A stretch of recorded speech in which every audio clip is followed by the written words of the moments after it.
Mint Business Awards for 10 Yeah, or less. yeah. Oh, we're live. Oh, we're live. Lovely. We're live. Hello, everybody. Here we are. It's great. Absolutely with you. And you are now joining the Happipreneur. And by Jove, I've got the wrong hat on.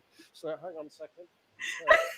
I was going to look for a hat, actually. I feel like we should have a hat. Hang on a second. It's not the excluded hat. I have a guitar. Oh, lovely. I made a Happipreneur hat. Look, I made a Happipreneur. Can you see? Shall I flash your book? There you go. I don't have a hat and I don't have a guitar, but I've got your book. Guitar and fantastic. I am joined by this session is not going to be too serious, I don't think.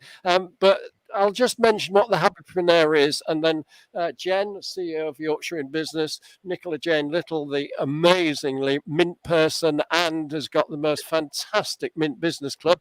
And welcome the Mint Business Club, because they are watching it now, aren't they? So absolutely fantastic. They definitely are.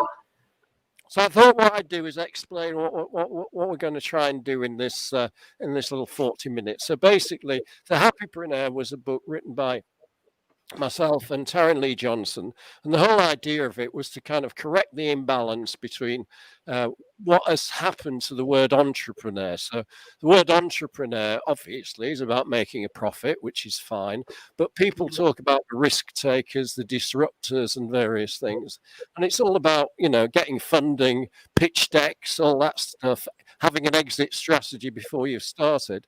Whereas 70% of people just want to make ends meet and control their own destiny. And when they take opportunities, they take it. You can be a happypreneur and a very wealthy person entrepreneur as well. But the reason they've started up their business is actually to make ends meet, control their own destiny so that they can actually, you know, if things go wrong, it's not like being made redundant from a job. They feel secure that they've got it, and they don't necessarily want investors, lots of funding, lots of debt round the heads. They might want to keep their overheads low, but it doesn't mean that they can't grow. And a happypreneur does things that an entrepreneur, like the ones that you see on the big stages, just doesn't do. So, for example, a happypreneur puts friends and family first. They integrate the business into their lives to make the best of it. They're actually going to try, and they'll succeed. We've all agreed this all day. If they're doing something unique, and it's something that is what they love doing, because that'll keep them going through the hard times. So instead of finding like a high-tech kind of thing, then they will go to a business that might be something that they just love doing. And of course, they get very good at it. And when you get very good at something, then, business follows from it. So lots of their values are very different to what is portrayed as a Silicon Valley thing. But where I came into this was the fact that I actually noticed through a lot of research that what I call happypreneurs have got an 80% chance of surviving the first 3 years because they keep their overheads low, they try and avoid debt, they do what they're good at and they know, etc., etc., etc., and they work in their local communities. Yeah.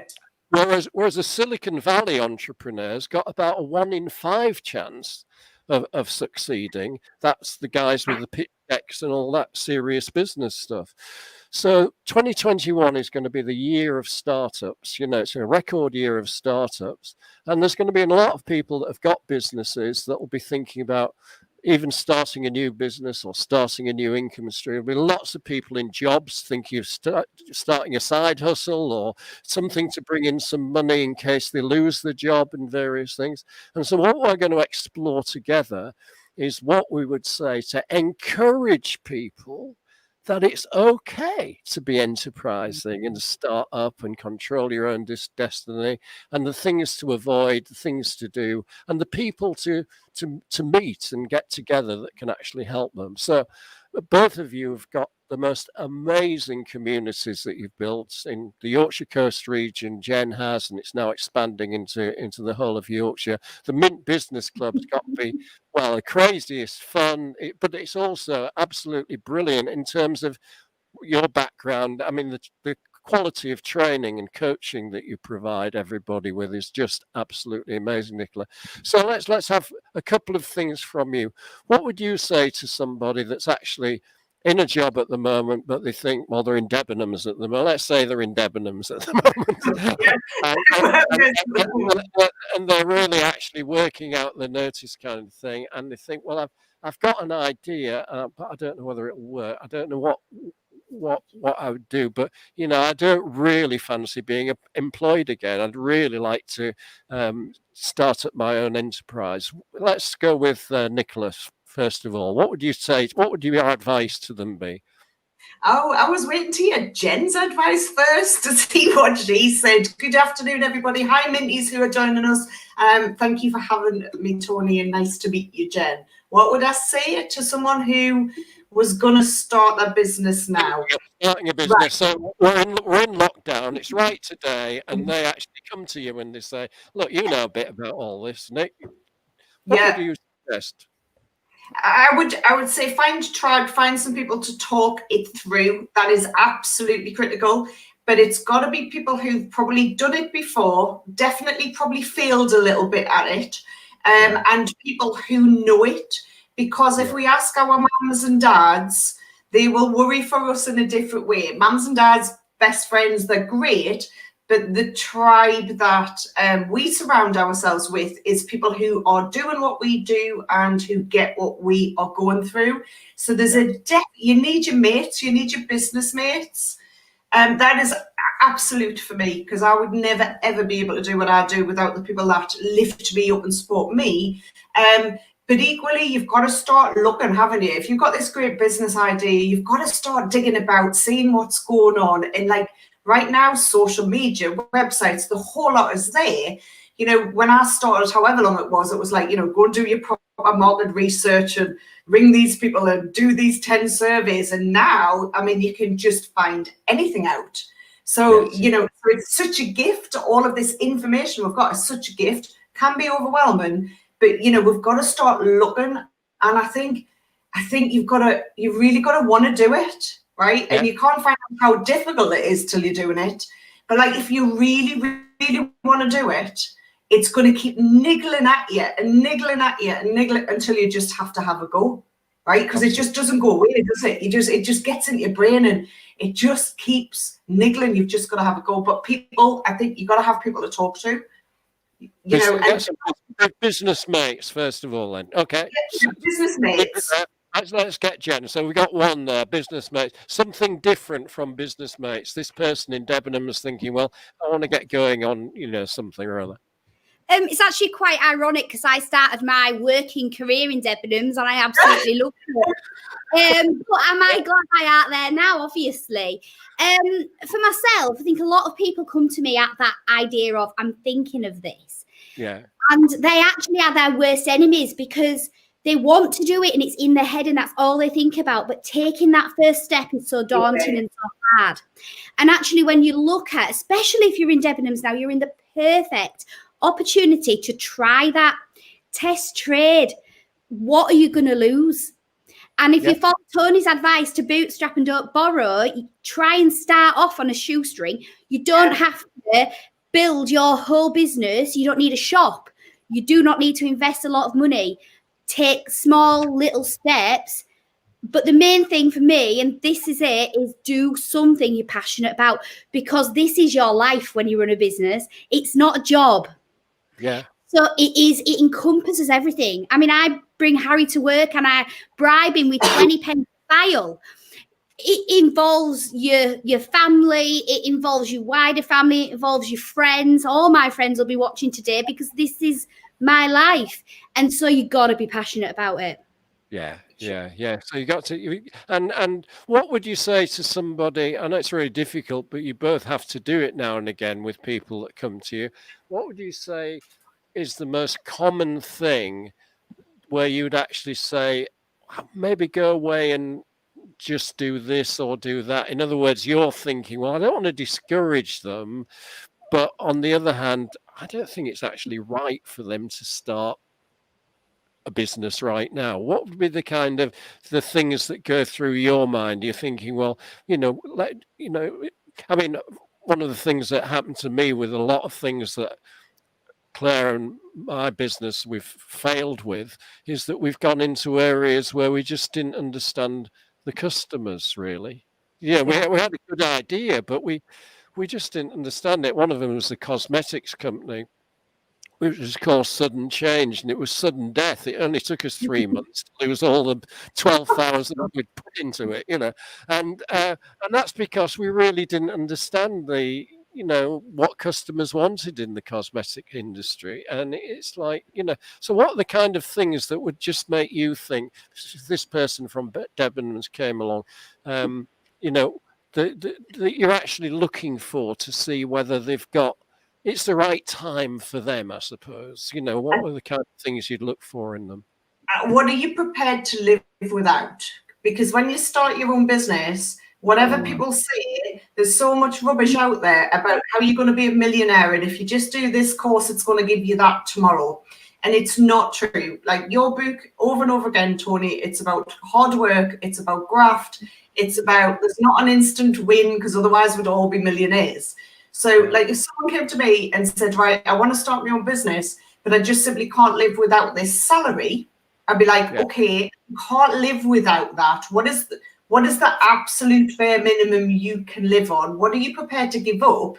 Because if you're prepared to do that and you want it that much, then you'll work that out. I have had numerous part-time jobs. I've done millions of trillions of other things to bring some money in so I could do what I loved. If you're just not prepared to do that, I'd be like, that one's absolutely brilliant. I think the number of people that don't realize that one of the things we've done to survive and thrive is take part-time jobs, isn't it? To keep going our own business. You'll get money from anywhere because your business is precious to you. But it takes them. And what about the hours as well? I suppose you've got because it takes over your life, doesn't it? Totally. And what Jen said, I mean, there's a lot of conversation about, splitting your work from your home life and, balance. There's a big word in my house, balance. I don't understand what balance is, because your business is part of your life, right? How do you split up this thing that you love, that you're dead passionate about, that you want to do and just go, do you know what? I'm going to turn it off at 5:30. You don't do that. If anybody is listening, that is not what happens when you run a business, because it's yours, it's part of you, it's part of your life. So this idea that we're going to get rich really quick and we're going to have loads of time off, like that, it's just not true. It's not true. But the benefits of doing that, from what you lose financially, you gain. We're talking about the Happipreneur, and actually that flexibility to, go for that walk at 9 o'clock in the morning, because actually if you don't fit it in then, you ain't going to do it later because you're not going to stop working. Or you have that flexibility of homeschooling. Okay, now I'm able to do that. Whereas if I was in a job, I don't know how I would have done that. Yeah. So there is definitely a benefit to having that flexibility to create your own work surroundings that you're comfortable in, that inspires you. Yeah, great. And staying with you, Jen, for a second, what would you say about people, Nicola mentioned about getting business mates, but there are some things, one of the things we say in the book is what Ciroli says, Dr. Ernesto Ciroli says that, the myth about entrepreneurs is that they can do everything, and they become absolutely mega rich because it's a solo person with this big goals, big dream, and they disrupt and they change the world. He said he's never met anybody that could actually create the product or service really well, market the product or service really well, and look after the money really well. In other words, to be successful in your own enterprise, you need some help along the way, don't you? It's not just business mates asking for advice. You need some people that are good at some things that are better at it than you are.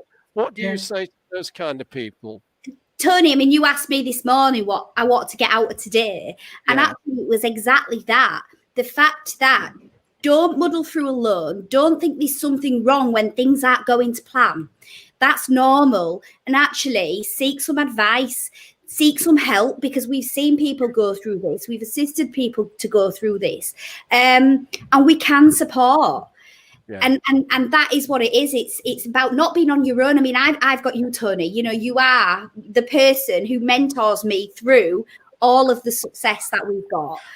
Who you have on your own, you need somebody. And actually, Duncan in the last session said the same thing. Oh, did he? Yeah, great. What do you think, Nicola, about that? About, you know, that you don't think of it as a totally solo, whatever you're trying to do. It's not solo, is it?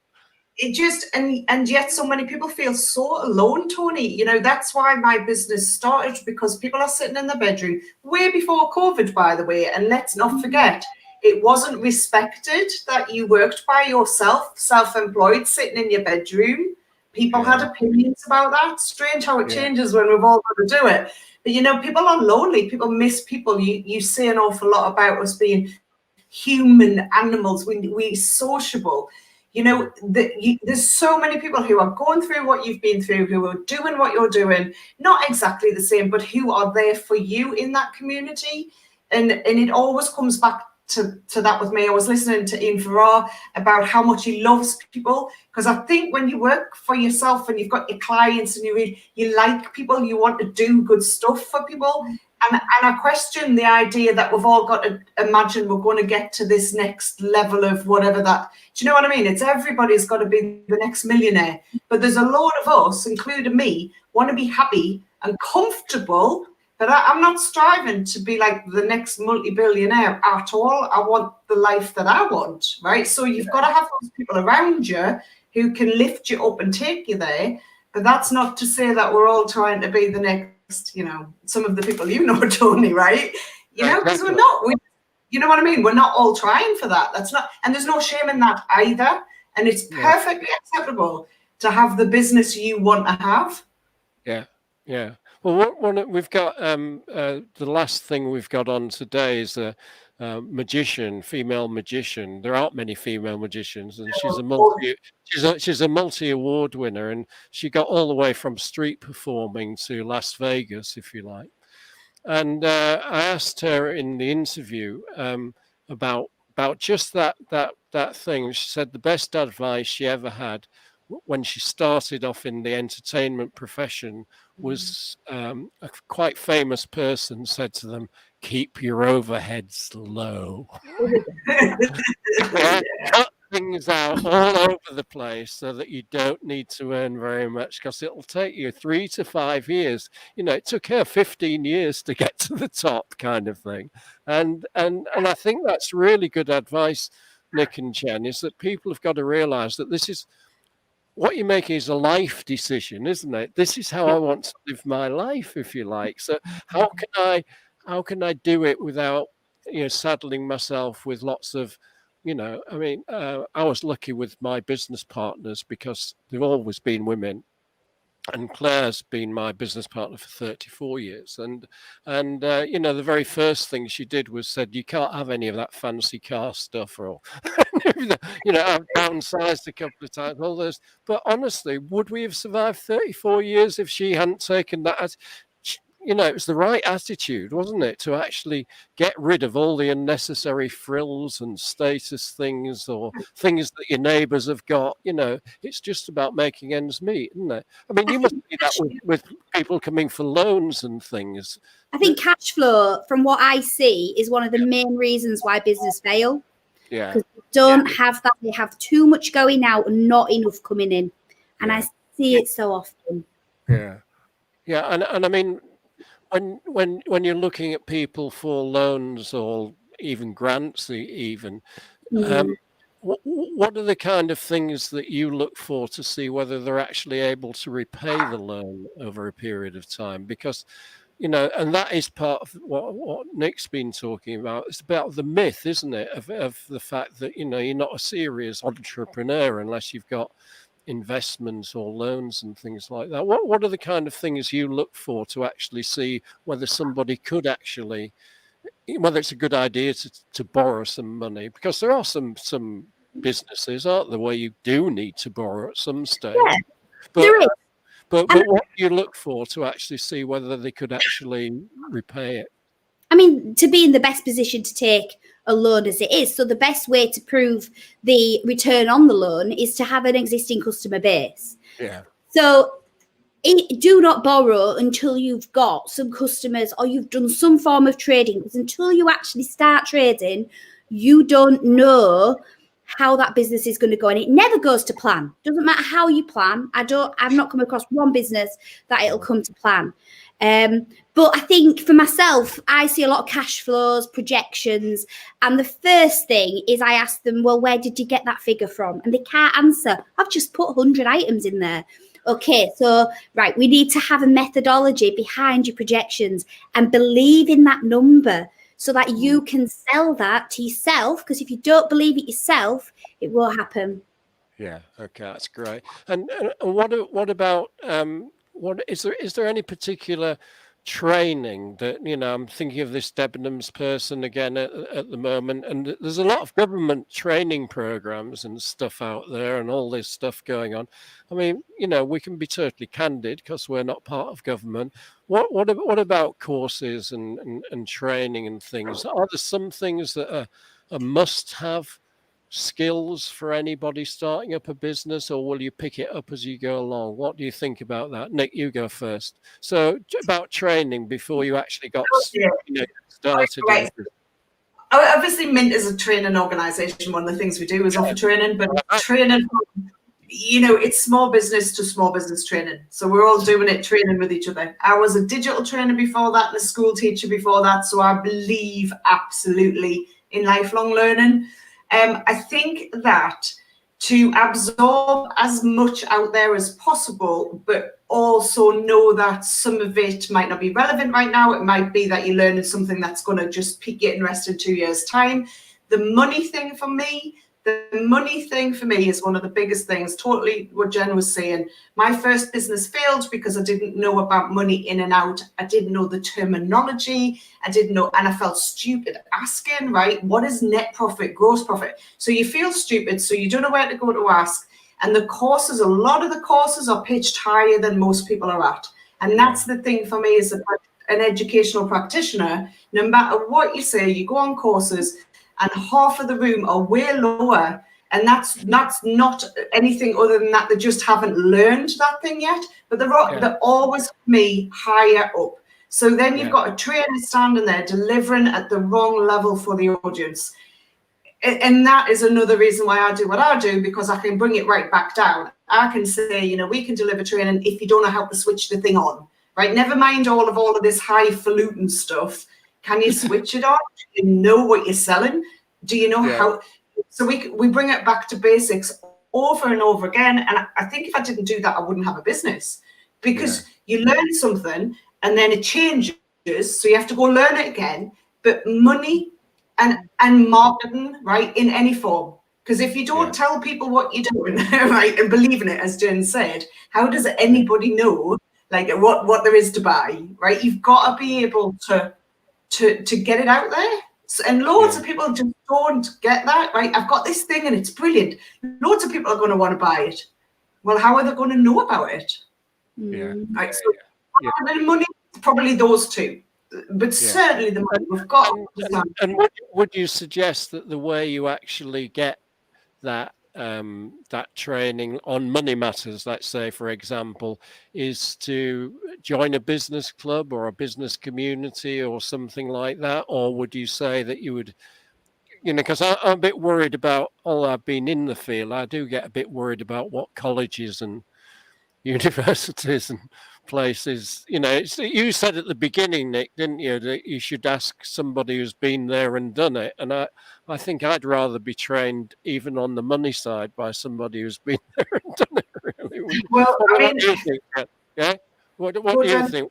Where should people go to get these skills? You're suggesting, somebody's saying, and you're saying, look, you're chatting through and they've just made up a cash flow. Or worse still, they've asked somebody in the family to write a business plan for them, which happens. So we did as well. We got an overdraft out of it as well. It was marvelous. didn't make a heap of the sense. It was rubbish. So yeah, but what would you say is where to go? Where do you go?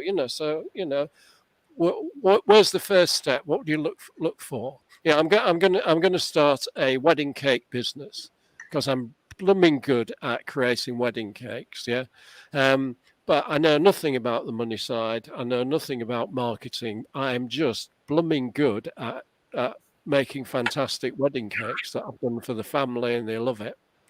What would you say about getting the knowledge, know-how, I suppose, Jen? Well, there's a lot of invaluable support out there, but I think what I want to put out there at the moment is be careful who you ask, like we've just said. Definitely be careful who you ask. I get a lot of people who do get advice from accountants at that point, and I think it's a bit early. Obviously, Yorkshire in Business, we're evolved out of the enterprise agency movement, so we're a business support organisation. We offer a funded service to our local community, and there are many of us around the country. Yeah. You can go to the National Enterprise Network website, and there's a whole members directory on there. And we aren't ex-bankers. Some of us are, but most of us aren't. Most of us are people who have ran their own business, who are just really passionate about helping other businesses survive and thrive, and more so the return that has on our local economy and bringing our local community together. And that's the key. It's finding somebody trusted within your area. And we do often hear that there isn't enough support nationally that is trusted like that. So there is not always a win-win there. But there is a lot of education online that you can learn if you're willing to take it in. And I think the problem that we get is a lot of businesses are not humble enough to research and learn. They just feel they can do it. Yeah, exactly. And I think one of the problems with that is that people that have been in bigger companies, especially the ones that have been, doing quite well, they almost feel that they should know how to do it, kind of thing, but they don't. It's totally different experience, isn't it, setting up your own business? And nothing I learned in the corporate world was of any good at all, and I'm sure nothing you learned in the teaching world was much use to with your business. I'm going to spend the last 10 minutes, because I'm a bit naughty, I'm going to spend the last 10 minutes where I'm going to ask you questions about you as business owners, because the Happipreneur thing is all about it's about the opposite, really, from branding and various things. It's that you were your business, if you like, and you've got to keep yourself going. And customers actually only want to deal with people that are quite cheerful and happy and that they warm to in our kind of businesses. So I'm going to ask you just a few questions about what keeps you going, because it's always up and down, isn't it? It's never that graph that goes up beautifully like this. You're always coming back to the ground and having to start again or keep going. So just give me an instance, Nick, of something that's happened to you. I did this with Ian Farrer, and I noticed that you said in a little tweet about how good it was that he was kind of fairly honest to everybody about what happened to him, if you like, because we present this image that it's all ups, but it isn't all ups. Being a happypreneur is about riding the downs and coming up and still enjoying life, kind of thing. So can you give me an instance of one where you had to kind of battle through a down moment, and what actually helped you keep going and keep creating your business, Nick? Just for people who've never been in business before, just so that they understand what it's like.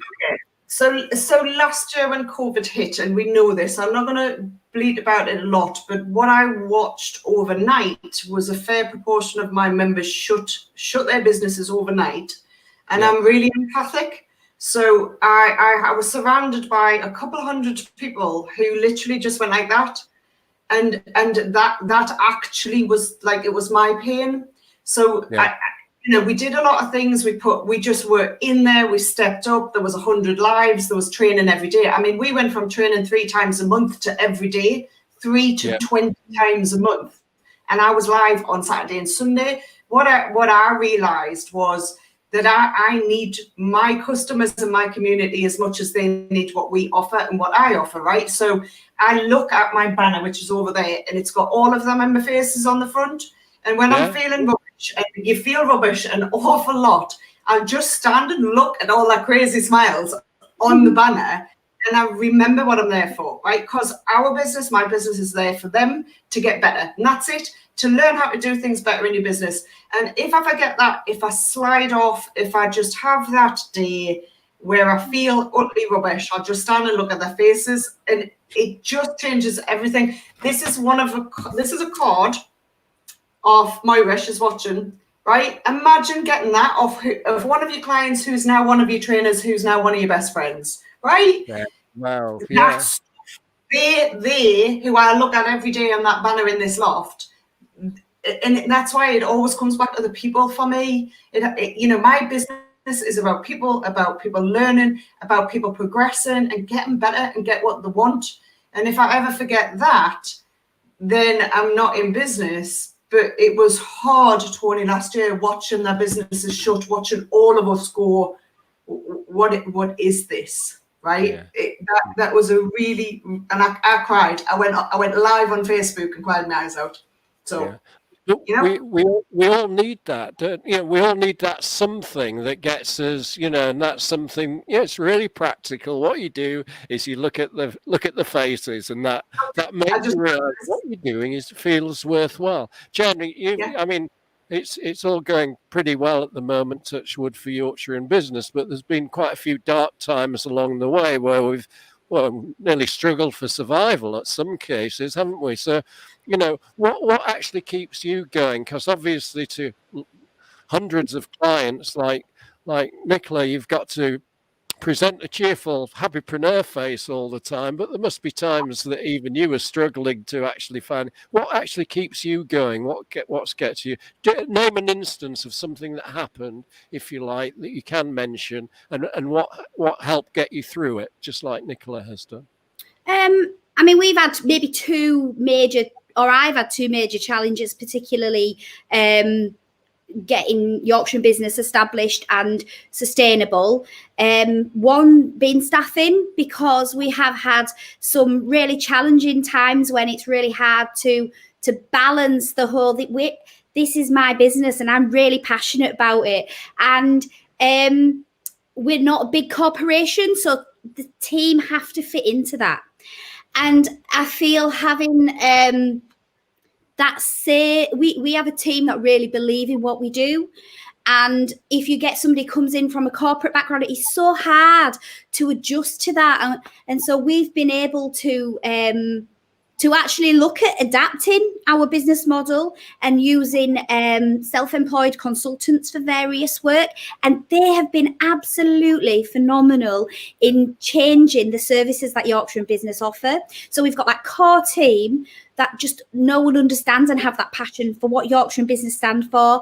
And then we can build that around people that run in their own businesses that are so passionate about it. But it's taken years to get to that point. Yeah. And I know not all businesses have staff members. And I think one of the key things to take away is, do you need a staff member, or can you utilize other business owners and collaborate? Because brilliant. Worked. Collaboration and using other business owners. Yeah, you don't need to use the company model at all, do you? I mean, it's and of course the other thing is that surrounds you with people that are, what can I say? They're enthusiastic because they're doing something they're good at, but they're not employees, if you like. That gets you going, doesn't it? Makes you more interested. I mean, I'll just add mine into that, which just links to that while I think about it, is that Claire and I actually had to, in fact, it was just before I moved to Scarborough, whereby we actually got rid of, I say got rid, we did get rid of the office. The staff we let go over a period of time so that it was all amicable and various things. But one or two members of our staff, and we never got to more than about 9 employees, and with Svedi we'd never got more than about 20 employees, but we had members of staff that were poisoning our lives, really, and we were no longer happypreneurs. And the Mm. most decisive decision we made was to actually get our lives back and do Yeah. something that we actually love doing again, you know, Yeah. to make a living. And so sometimes what keeps you going is actually change. Don't get flattened by all the things around you, kind of thing. Make a change. Say, well, what would I really like to do? Well, actually, I'd really like to see more of the kids, and I'd really like to Yeah. do you know what I mean? You've got Yeah. to actually take some life decisions that make you Yeah. go back to enjoy running your own business. I mean, you know, you're unemployable after a while because you know you don't want to be told what to do by anybody, but you still need to be loving what you're doing, don't you? So I think your point there, Jen, was absolutely great about, you know, find some other people. Yeah. What about both of you think? And start with you, Jen. What if you sort of are looking for a little injection of what can I say, fun, laughter? Yeah, just it doesn't matter what it is. I mean, Ian and I are both like going down the pub kind of thing, kind of people. But what do you do, yeah, Jen, when you actually think, I just want to get away, I just want to do something just to get re-energized myself? You know, what do you do? Well, I'm hoping to go to Portugal at some point to stay with Margaret. She is watching the feed, so maybe that'll be my invite. We'll see. Myself, I juggle this work-life balance, and I just feel really good when I know I can take that hour, 2 hours with Harry, especially when he's not at school and maybe I should be at work. But I don't feel guilty about not being at work, but because I'm more productive for doing that. Brilliant. And that's, yeah, my life. That's lovely. Perfect. Nick, anything that you do to just reinvigorate yourself on a day? I tend to decorate and knock walls down. Like, we moved house in the middle of lockdown, right? So the world is coming in and I've got to move house. So I pulled the walls down here and I painted the whole house, and now I need to start again. And my husband's over the moon because I was like, I think I need to repaint the banisters. I'm not quite sure I like that. I don't know, I have this obsessive like need to be doing that kind of stuff. And we live in the most beautiful countryside. So if I'm out over there 2 minutes along the track, I can walk to Newcastle and then go to the pub. I could keep going to Shields and see Ian Farrar, actually. You know, it'd be a hell of a walk, about 25 minutes. I run a little vacuum around the office. Yeah, yeah. So, no, keeping it real. There's my vacuum cleaner in the background. yeah, I mean, I wouldn't know what to do with my 5-mile run around the front every day, and I just see the sea, and it just gets me. I'm a lot more. You're a lot more productive, aren't you? That's the other thing I'm really going to say is that whatever gets you going, you're a lot more productive after you've taken that me time to actually do some stuff for yourself. Right, I'm going to ask you, we're just about to finish, but you've both been absolutely fantastic. Your organizations are absolutely brilliant. And I've really enjoyed this. I'm going to ask you for a little New Year's resolution. It doesn't have to be business or whatever. It could be anything at all that will actually help you continue to be a happypreneur through 2021. A little thing that you've promised yourself that you're going to do in 2021. And Jen, what's yours? Well, in the whole of the first lockdown, I said I was going to get back to exercise because I did it a couple of years ago and I did it for 2 years and I had a 2-year break. Now I started in November, December, but every time I tried, work got in the way, and it's not to let work get in the way and to prioritize that first thing, because I know I can achieve the rest once I get that done. Need to help well-being. Great stuff. Okay, that's absolutely great. Thanks, Jen. Nick, one for you, a New Year's resolution for you? Barcelona, we go every year. We didn't go last year. I'm determined, because the big festival, the end of the summer festival is in September. It is absolutely incredible. So we're going. And what we've always done every year, talk about happiness, is we map our holidays out first. My husband and I are really lucky. We'll sit there and we're going there, we're going then. When can we go away with my niece and nephew, blah, blah, blah. And we're going to do that this week because we haven't done it. And last year went, you know. So Barcelona, you will hear me with the sangria, right? Just but we walk like 25 miles a day. And that is the thing that keep thinking September, Barcelona. Right. Keep Yeah. thinking, Well, I'll wave at you. I must admit, I'm never going to complain about traveling again. I'm really not. Absolutely. I want to be in nature and different places. And I think we've all earned it. Thank you ever so much for joining I me think on Happypreneur. And we should also remember that everything that we've said is in this book by Tony Johnson, Tony Robinson OB, because it is about real people talking about real businesses and what they do. Thank you very much, Nick. And thanks, Jen. Thanks for reading the book as well. Really appreciate it. See you later. Bye. Tony, bye. Bye.